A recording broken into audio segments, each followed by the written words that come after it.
যদি কোনোদিন আমার আমার সম্পর্কে কারো কাছে বদনাম শুনেন, মনে রাখবেন যে ওর সাথে আমার কোনো না কোনো এক সময় খুব ভালো সম্পর্ক ছিল, যা যার নেই।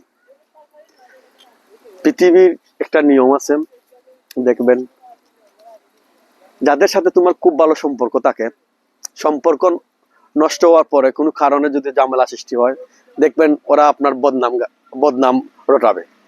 যদি কোনোদিন কারোর কাছে আমার আমার বদনাম শুনেন, বুঝে নেবেন তার সাথে আমার একটা সময় খুব ভালো সম্পর্ক ছিল। তাই কারো বদনাম শুনে কাউকে জাস্টিফাই করবেন না। এক পক্ষের কথা শুনে কখনো কাউকে জাস্টিফাই করবেন না। কারণ সম্পর্ক নষ্ট হলে আমার দৃষ্টিতে, কারোর সাথে যদি সম্পর্ক নষ্ট হয় তাহলে তার গুণগান গাবেন, কারো বদনাম করবেন না। ঠিক আছে? গুণগান গেলে মনে করবে যে সম্পর্ক নাই তাকে, তার সাথে আসলে ভালো সম্পর্ক ছিল। ঠিক আছে? সবার সাথে ভালো সম্পর্ক রাখবেন। আসসালামু আলাইকুম।